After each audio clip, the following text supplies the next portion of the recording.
Okay, new year, new writer show, and I decided to just record this on my phone instead of on my camera because, well, honestly, my computer, my old computer that I have my editing software on, it takes forever to load. So I'm doing it on my phone this time, just to make things easier.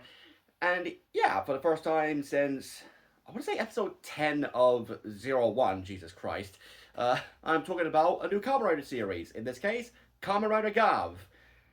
I'll admit I was not really looking forward to this one. Let me explain. It has nothing to do with Gachard, the series that just ended. Because for mission, I didn't even bother finishing Gachard. It wasn't a bad show, but it just wasn't grabbing me for much of the runtime.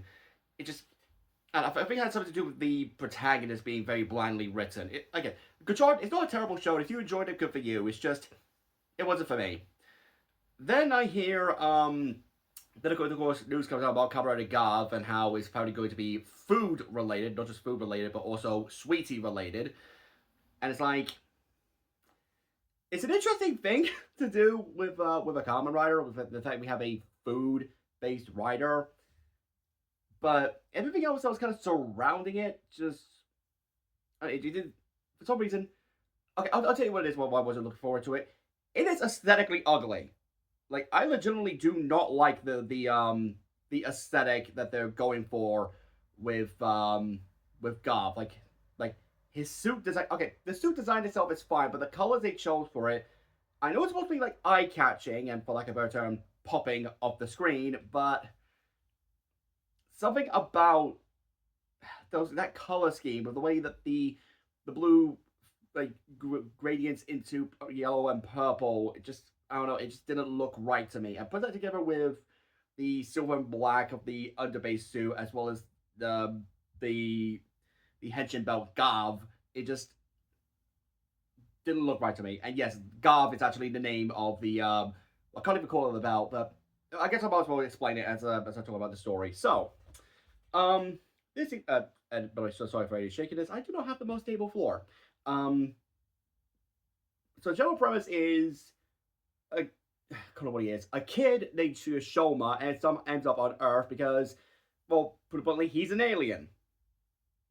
Yeah, for the first time in this entire franchise, not counting Master Rider, our protagonist is a legitimate alien.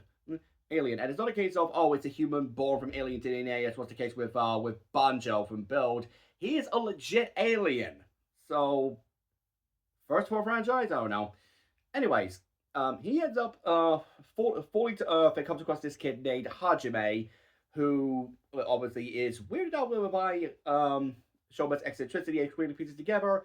Oh yeah, this dude is really not from around here, which I'm glad the kid was at least smart enough to recognize that obviously Shoma is not normal. You know, that the way he acts around people isn't normal. The fact that he actually saved Hajime from a speeding truck by literally grabbing onto him in front of the truck and the truck crashing into him with uh seemingly damage to him, damage to Shoma himself. Yeah, that's kind of abnormal, and I'm glad that the kid is smart enough to recognize that instead of being like, oh, he's just weird, like some other shows would do.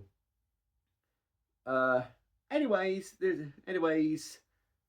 uh, what was I going with this? Anyways, Shoma even eventually finds a form of nutrition in the form of sweets. Sweets, and the first one he eats is, of course, a popping candy. Which popping candies are delicious. I'm not going to deny that. Uh, but that's where we get to the stuff that kind of I don't want to say grosses me out, but just feels off. Like there's a bit of an uncanny balance to it. Because apparently, every time he eats a form of candy, he makes multiples of his own transformation trinkets, which I should have googled the name of those. Like I can't use my phone right now to do it, but so I legit cannot remember the name of the transformation trinkets. They're like no the candy wrapper things that pop open once they're inside of the belt. Um, as speaking about, that's where we get to the alien part of it, because apparently his race of people have giant mouths inside of their stomachs called gavs that they basically use as a secondary form of nutrition, I think.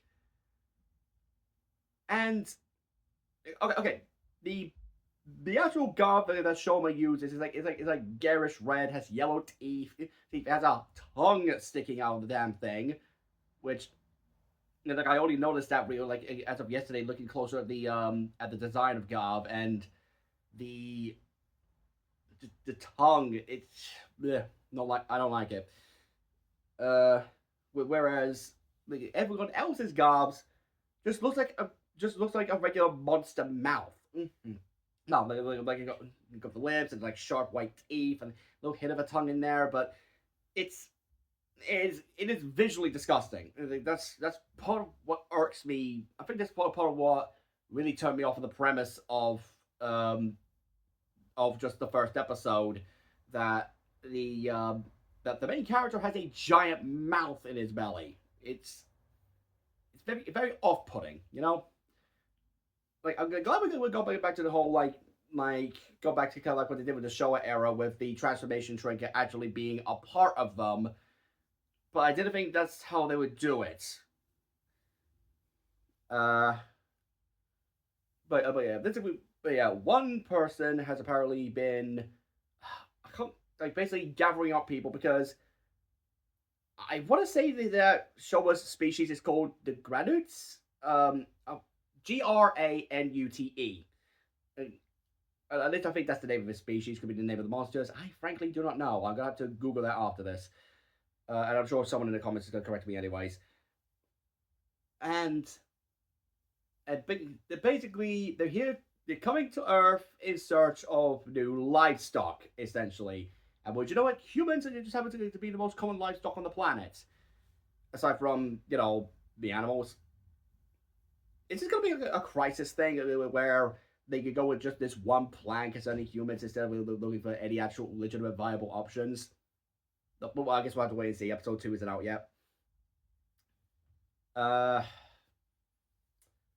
During all this, we keep on getting flashbacks to Shoma escaping from somewhere. I'm going to assume it's like his home planet or something.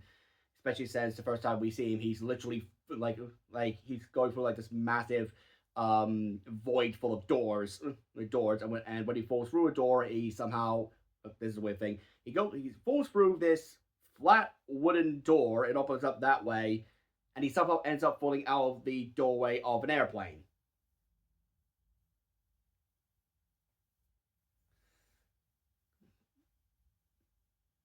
Okay, I keep on making weird tangent. Anyways, during these flashbacks, we learn that he wanted to try and save his mom, who basically told him, hey, don't eat humans. Try to find another source to eat because, well, I'm assuming upon the whole, basically to help him inform his love of humans and his desire to protect them. Which okay, it's actually a pretty decent idea to get that classic defend humanity from evil angle that Kamen Rider normally does. And he basically failed to save his own mom, which okay, I'm gonna call it now. I want to say that Shoma's mom was a human. At least, or the very least, yeah, no other way to say it. I think Shoma's mom was a human because what we can gather, his family are basically the antagonists of this series, and they seem to be dead set on the whole conquer the earth and use humans as livestock thing, judging from the behind the scenes information we have so far. So it would honestly make sense to me if Shoma's mom was a human and Shoma himself is a human Granute hybrid, which will probably, at the very least, explain why his Gavv looks different from everybody else's. And also why it doesn't have a giant tongue flinging out of it like everyone else, like the other Granute's Gavvs does. I'm sorry, I don't, I just, okay, the aesthetic of the show doesn't work for me. Anyways, during all this, Hajime's own mom is only just now coming back from overseas, and as soon as she sees a Granute and Shoma fighting, because at this point Shoma's already transformed, she basically sees them both as monsters and tries to get her son away. And of course, seeing Hajime's mum in danger, Shoma, of course, reacted like, no, I'm going to protect these people. protect these people to make sure they don't. Twofold. One, so he can at least atone for losing his own mum, and two, so because he doesn't want this kid to lose their mum like he did. Which again, that's at least a good way to get his like desire to protect humanity in there. And one thing I do like is that before delivering the finishing attack, he's basically saying, "Look, I'm going to give you one or two choices here. One, I can kick your ass right now, or two, you can just leave and never harm anyone again, and you'll get to live." But of course, this is the first monster of the week. So of course they don't do that. Don't. Of course, the monster doesn't do that. He just say, "Well, I'm still going to be a monster. I'm still going to go eat people because that's my job." And okay, this is like another thing I don't like, the finisher with them doing the kicking gummy, giving Gavv a massive yellow boot, or orange boot rather, and again the way it clashes with everything else, just yeah. I think I'm just finding with it. The aesthetic just really grosses me out. From there, Shoma leaves. Obviously leaves a letter for Hajime. Basically, obviously thanking him for the food, and I think if I remember, telling him to like value the time he has with his mum. Again, of course, the kid whips out, like, "Don't leave evidence, you idiot." That's what he was actually saying in the letter. Basically, telling him to not tell anyone that the kid met a friggin' alien. So they're sticking to like the classic secret identity thing, which okay for someone like Kamen Rider, that does kind of make sense because like as we see like several times in the Showa era, if people know your identity, they are likely going to get in danger. Because of the villain faction. We saw this so many times in the Showa era. Chiefly Black and Black RX, which hey, I've been watching the Blu-rays recently. How timely. Alright, so overall, Gavv's first episode, there were interesting ideas in Gavv. I'm interested in actually seeing where it goes right now. And if nothing else, Shoma does seem like an interesting character. He has something to him because of his experiences, as well as his reasons for wanting to fight for humanity.